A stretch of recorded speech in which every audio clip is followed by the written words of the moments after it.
하나님 말씀 함께 보겠습니다. 시편 62편 1절에서 8절 말씀 함께 보시겠습니다. 시편 62편 1절에서 8절입니다. 하나님 말씀 한 절씩 교독하겠습니다. 나의 영혼이 잠잠히 하나님만 바라며 나의 구원이 그에게서 나오는도다. 오직 그만이 나의 반석이시요 나의 구원이시요 나의 요새이시니 내가 크게 흔들리지 아니하리로다. 넘어지는 담과 흔들리는 울타리 같이 사람을 죽이려고 너희가 일제히 공격하기를 언제까지 하려느냐. 그들이 그를 그려놓은 자리에서 떨어뜨리기만 빼앗고 그 덫을 즐겨하니 입으로는 축복이요 속으로는 저주로다. 나의 영혼아 잠잠히 하나님만 바라라. 물은 나의 소망이 그로부터 나오는도다. 오직 그만이 나의 반석이시요 나의 구원이시요 나의 요새이시니 내가 흔들리지 아니하리로다. 나의 구원과 영광이 하나님께 있으며 내 힘의 반석과 피난처도 하나님께 있도다. 백성들아 스스로 그를 의지하고 그의 앞에 마음을 두어라. 하나님은 우리의 피난처시로다. 아멘. 오래전에 프랑스에서 고급 주택의 거래가 있었습니다. 젊은 변호사가 나이든 할머니의 집을 매입을 했습니다. 그런데 거래 조건이 좀 특별합니다. 이 젊은 변호사가 할머니 대신에 이제 미국 그 달러로 하면 한 500불 정도 이 정도를 이제 매달 내는 걸로 하고 그 대신에 할머니가 세상을 떠나시면 그러면 그 소유권을 이 젊은 변호사 그 집에 대한 소유권을 가지는 걸로 이렇게 해서 이제 계약을 맺었습니다. 계약을 맺을 당시에 그 변호사의 나이가 47살, 47세였고 할머니의 나이는 90세였습니다. 그래서 이제 주변에 있는 사람들이 그 변호사 참 계약 잘했다 이렇게 얘기를 했습니다. 왜냐하면 할머니가 뭐 그렇게 오래 사실 것 같지 않으니까 이제 곧 이제 그 집이 변호사가 될 것이다라고 생각을 했습니다. 자, 그런데 30년이 지나고 이 변호사는 77세로 세상을 떠났습니다. 그런데 할머니는 120세로 여전히 살아계셨다고 합니다. 그러니까 변호사는 자기가 그 계약한 집을 살아보지도 못하고 그냥 세상을 떠난 거고, 할머니는 꾸준히 계속해서 그 집에 이제 계속해서 살고 계셨다는 겁니다. 참 인생이 마음대로 풀리지는 않습니다. 특히 우리가 사는 이민생활도 그렇죠. 우리 이민생활이 뭐 광야와 같다 그러는데 이 광야는 정해진 게 없습니다. 언제 어디서 무슨 일이 생길지 모릅니다. 그래서 우리가 하는 생활 가운데 종잡을 수 없는 일, 돌발적인 일이 참 많이 발생하는 것이 우리의 삶이라고 볼 수도 있습니다. 이민 와서 사는 사람들 가운데 뭐 좋은 일만 생기고 탄탄대로를 걸어가는 사람은 세상에 한 사람도 없습니다. 살아온 삶의 이야기를 들어보면 뭐 겉으로는 잘 드러나지 않지만 참 삶의 굽이굽이 힘든 일을 많이 겪어온 분들이 참 여러분들이 계십니다. 성경에 나오는 인물들도 그렇습니다. 소위 말하는 뭐 꽃길만 걸어온 그런 성경의 인물은 한 사람도 없습니다. 인물들마다 뭐 어느 정도의 차이는 있지만 다들 힘든 일을 겪어가면서 살았습니다. 그런데 성경에 있는 그 위대한 인물들에게는 공통점이 있습니다. 어려울 때마다 하나님을 찾았다는 사실. 하나님을 찾았습니다. 공통적인 특징입니다. 삶이 편할 때는 말할 것도 없고, 삶이 힘들 때, 어려울 때 다른 것이 아니라 먼저 하나님을 바라보는 삶을 살았습니다. 오늘 말씀에 나오는 다윗도 그렇습니다. 다윗은 정말 어려운 상황에서 다른 무엇보다 하나님을 바라보고 하나님을 의지하고 살았습니다. 오늘 말씀의 배경은 다윗이 그 아들인 압살롬에게 쫓겨다닐 때의 일을 기록하고 있습니다. 다윗에게는 아들들이 참 많이 있었는데 자식들이 많았습니다. 그 중에서 이 압살롬이라는 이름의 아들이 반란을 일으켰습니다. 오늘 말하면 쿠데타죠, 쿠데타를 일으켜서 이제 다윗을 쫓아냈습니다. 왕위에서 쫓아내고 자기가 왕위에 이제 오르는 그런 일이 있었습니다. 참 다윗으로서는 어처구니 없는 일을 당한 겁니다. 압살롬은 다윗의 아들들 가운데서도 다윗이 참 아끼던 아들이었습니다. 다윗이 아들이 많은데 그 중에서도 아주 똑똑하기도 했고 또 용모도 아주 뛰어났고 또 뭐 일처리도 잘하고 그래서 다윗이 참 아껴서 나중에 내 후계자 왕으로 삼아야겠다라고 다윗이 내심 생각했던 그런 왕자가 이 압살롬이었습니다. 그런데 이 압살롬이 다윗에 반역한 거죠.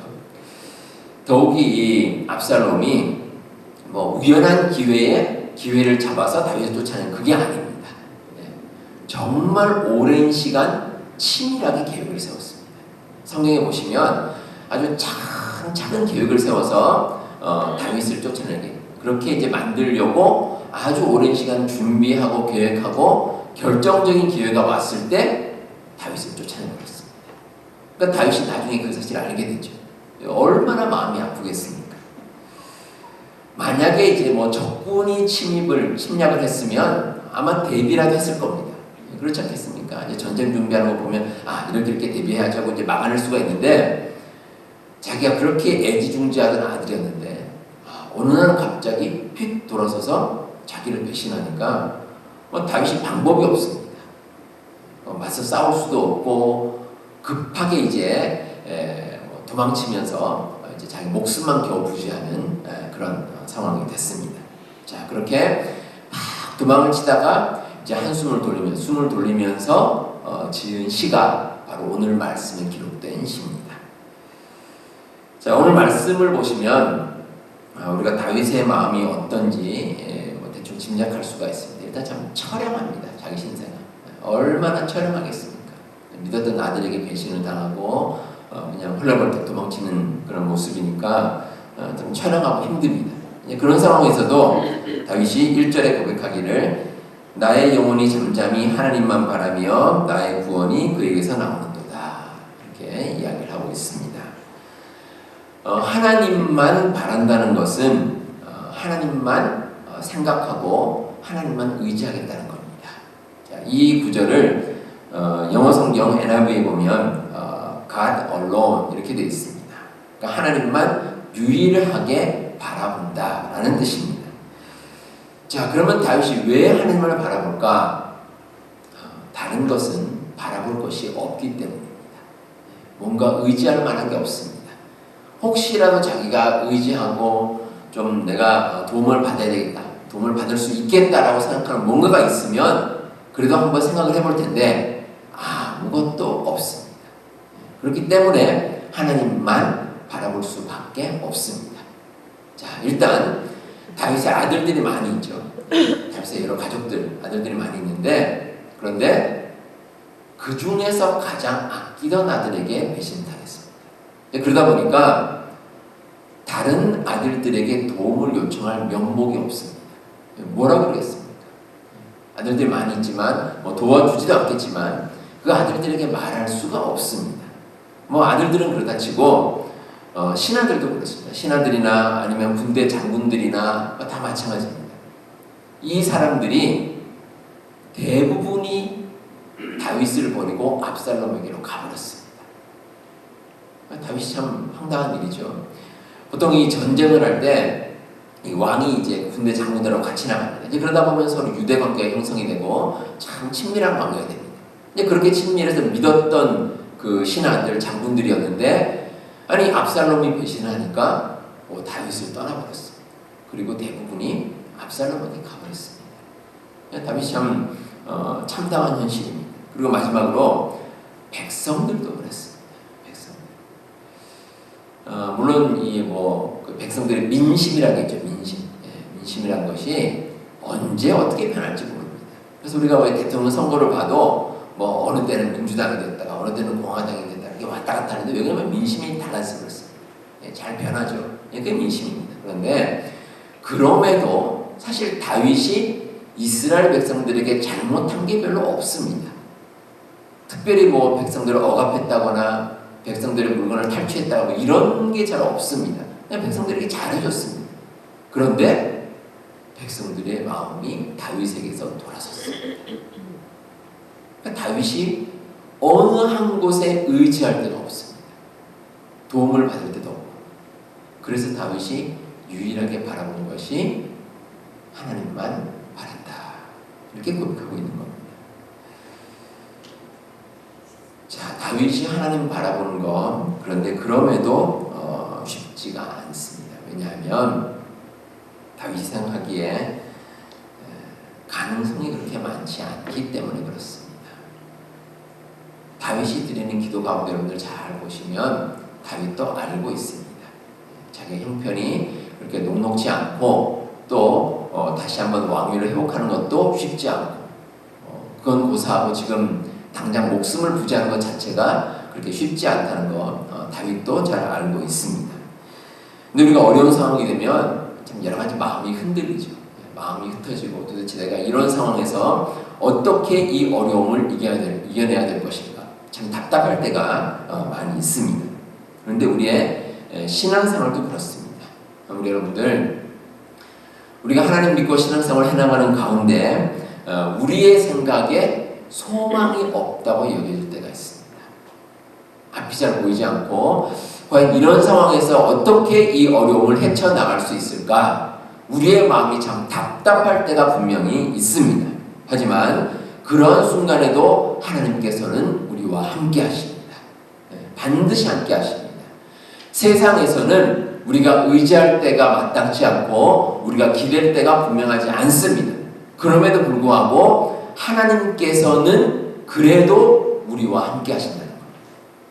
그래도 함께 하시기 때문에 그래서 우리가 궁극적으로 찾아야 될 소망은 우리 하나님께 있습니다. 그래서 우리가 먼저 하나님을 의지하고 하나님을 바라보고 살아가는 것입니다. 우리 성도 여러분, 우리가 정말 감당하기 어려운 순간에도 하나님은 여러분과 함께 하심을 믿습니다. 여러분들이 세상 살아가는 가운데 여러 가지 어려운 일들, 여러 가지 힘든 일들 참 우리에게 늘 있습니다. 하지만 우리에게 참된 소망이 되시는 우리 하나님을 늘 먼저 바라보고 하나님께 의지하며 살아가시는 우리 성도님들 다 되시길 바랍니다. 자, 다윗은 어려움 가운데서도 하나님을 바라본다고 이제 담담하게 고백을 했습니다. 하지만 그렇다고 해서 당장 현실이 바뀌지는 않습니다. 현실은 그대로입니다. 그래서 다윗이 3절에서 이렇게 이야기를 합니다. 기울어져 가는 담, 흔들리는 울타리라고 표현을 합니다. 다윗이 지금 자기 상황이 그렇다는 겁니다. 기울어지는 담, 또 흔들리는 울타리. 자, 여러분 기울어지는 담 한번 생각해 보시기 바랍니다. 그 왜 이제 시골에 가면 이제 돌담이 이렇게 있는데 돌담이 이렇게 약간 기울 때가 있습니다. 그러면 다들 이제 뭐 잘 아시겠지만 그런 돌담은 금방 무너집니다. 뭐 시간 문제지 조만간 무너지게 돼 있습니다. 누가 이제 툭 쳐도 무너지고 아니면 뭐 바람이 좀 불어도 무너지고 이렇게 이제 약간 기울어져 있으면 그게 언젠가는 무너집니다. 그리고 울타리도 그렇습니다. 여러분들 그 가정에 이제 펜스가 다 있는 집들이 많이 있는데 제가 과거에 살았던 그 텍사스에서는 그 토네이도가 많습니다. 그래서 바람이 불 때 아주 강하게 부는데 그럼 뭐 울타리가 금방 무너지죠.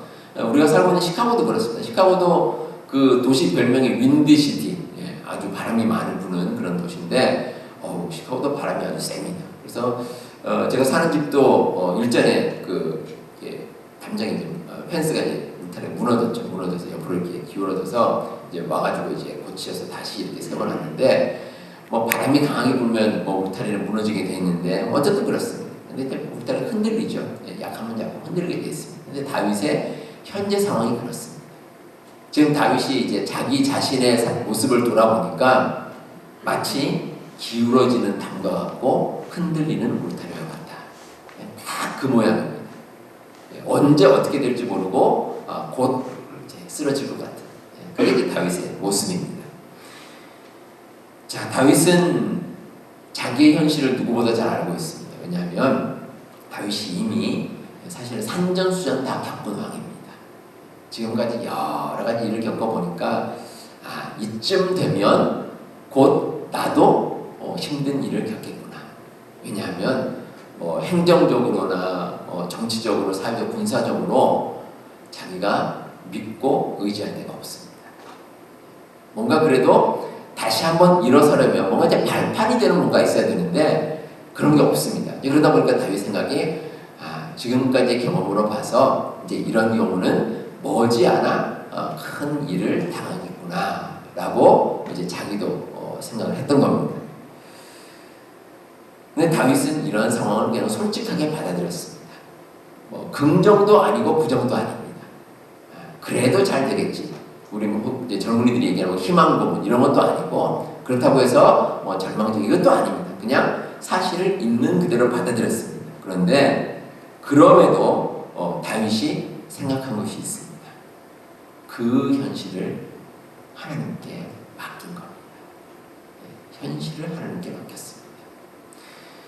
지금 다윗이 처한 현실은 달라질 게 없습니다. 달라질 게 전혀 없습니다. 그대로입니다. 변한 게 없는데 다윗은 있는 현실을 그대로 솔직하게 하나님께 아뢰고 그리고 하나님께 모든 것을 다 맡겼습니다. 오래전에 그 미국의 대통령이었던 존 F 케네디라는 대통령이 있습니다. 이 대통령이 대통령 되기 전에 이제 대통령 선거 유세를 할 때 연설을 했는데 이런 연설을 했습니다. 그 뉴욕에 있는 할렘가 거기 이제 찾아가서 흑인들에게 이런 연설을 했습니다. 뭐라고 했냐면 저는 부유한 가정에서 태어났습니다. 인류 학교를 다녔고 또 고생은 경험해보지 못했습니다. 저는 결코 가난을 체험할 수도 또 고통과 아픔을 느낄 수도 없었습니다.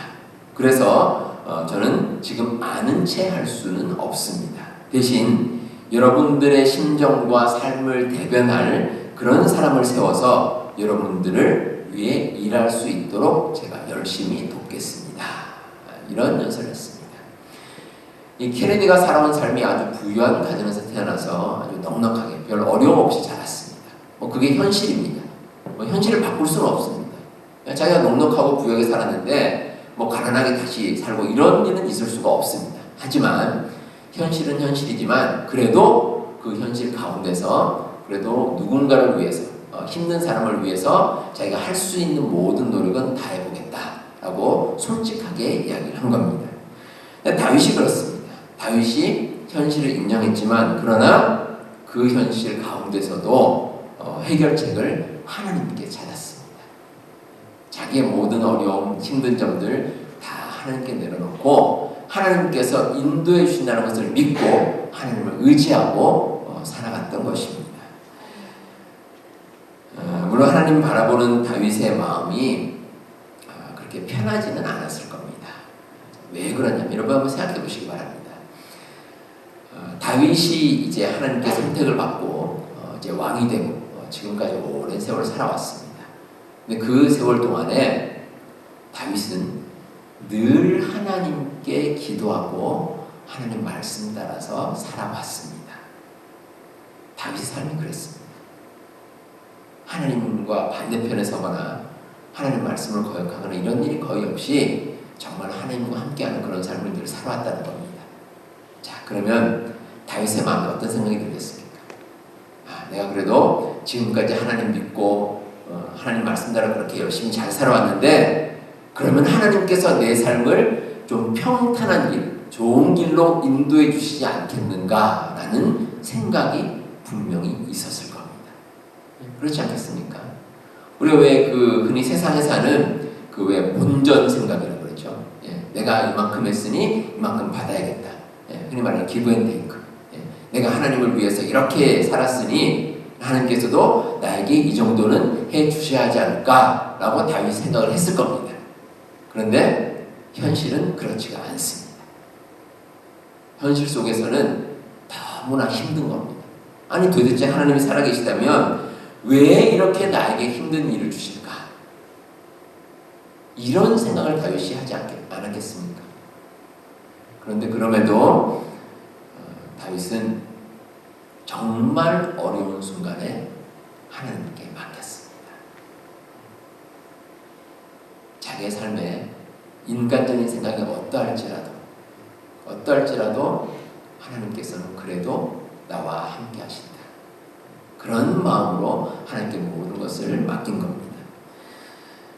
카우만의 분이 이런 말씀하셨습니다. 하나님이 우리를 포기하신 듯이 보일 때 우리는 더 온전히 그분 앞에서 우리를 포기해야 합니다. 자, 이 말씀 이해가 되십니까? 자, 다시 한번 제가 천천히 말씀드리겠습니다. 하나님이 우리를 포기하신 듯이 보일 때 우리는 더 온전히 그분 앞에 우리를 포기해야 됩니다. 자, 어떤 때는 우리 하나님을 바라볼 때 참 힘들 때가 있습니다. 하나님이 나를 포기하셨나? 라고 생각할 정도로 마음이 답답할 때가 있습니다. 그런데 오히려 그럴 때일수록 하나님 앞에 나가서 우리의 모든 것을 내려놓아야 됩니다. 내려놓고 하나님께 의지하는 거죠. 하나님께 의지하고 하나님께 매달리는 겁니다. 세상에는 우리의 힘으로 해결할 수 없는 일들이 있습니다.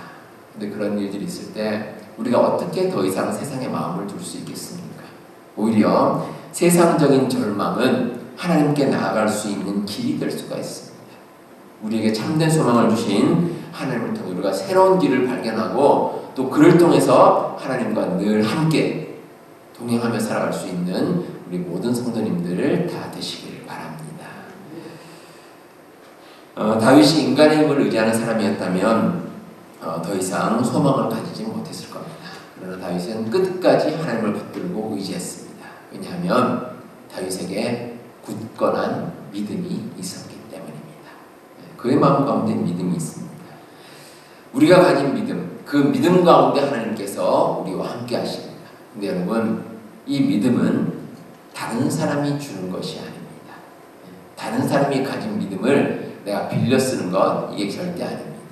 요즘은 렌트를 많이 하죠. 집도 렌트하고 자동차도 렌트하고 하는데, 그런데 믿음은 아닙니다. 우리 믿음은 나 자신이 가지는 겁니다. 내가 가지는 것. 그게 믿음입니다. 물론 우리 주변에서 여러분들이 우리를 위해서 기도하고 중보 기도하고 또 도움을 주고 할 수는 있습니다. 하지만 궁극적으로 우리가 하나님과 동행하기 위해서는 내가 가진 믿음이 필요합니다. 내가 가진 믿음. 하나님 앞에 나아가서 정말 하나님 붙들고 의지하고 살아가기 위해서는 내가 가진 굳건한 믿음이 있어야 그 모든 일을 감당해낼 수가 있습니다. 개인도 그렇고 사회도 그렇습니다.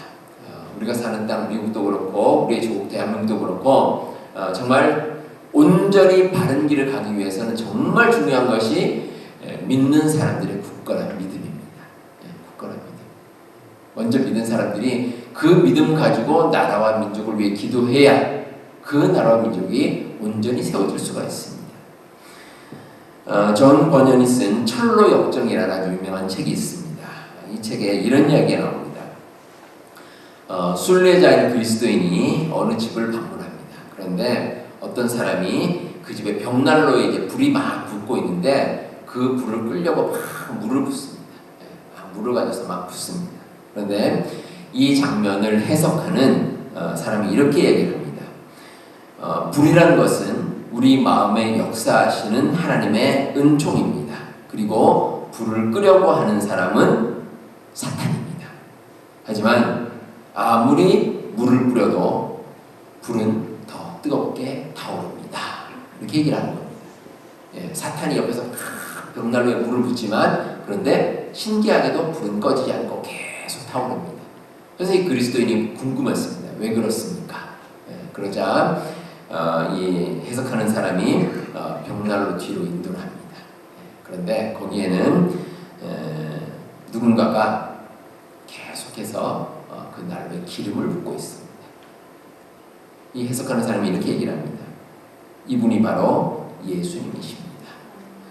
예수님께서는 그리스도인들의 마음에 은혜의 기름을 부어주셔서 구원의 역사가 계속 이루어지도록 인도하십니다. 우리의 삶이 그렇습니다. 우리가 살아가는 가운데 우리가 힘들고 어려운 일에 지치고 또 고난 가운데 힘들어하고 그러나 그런 상황에서도 우리 마음 가운데 믿음이 있으면 우리 주님께서 우리와 함께 하시는 그 믿음이 있으면 우리 주님께서는 우리를 결코 놓지 않으십니다. 그 어려움을 이겨내게 하시고 우리가 살아가는 가운데 올바른 길로 갈 수 있도록 우리의 삶을 반드시 인도해 주십니다. 우리 성도 여러분, 우리가 이 세상 살아가면서 우리가 의지하며 살아갈 수 있는 것이 무엇이겠습니까? 하나님만 바라보는 참된 믿음이 없으면 참된 소망도 없습니다. 다윗이 어려운 상황에서도 포기하지 않은 것은 하나님을 향한 믿음과 소망이 있었기 때문입니다. 우리가 살아가는 가운데 특별히 어려움이 닥치고 소망이 보이지 않을 때 다윗과 같은 그런 굳건한 믿음 여러분도 가질 수 있기를 바랍니다. 지금 그런 믿음이 없다면 하나님께 간구하시기 바랍니다. 하나님께서 여러분 가운데 정말 굳은 믿음을 허락해 주실 것입니다. 우리 삶의 주관자가 되시는 우리 하나님께 모두 의지하고 우리 하나님만 바라보고 살아가시는 우리 모든 성도님들 다 되시기를 바랍니다.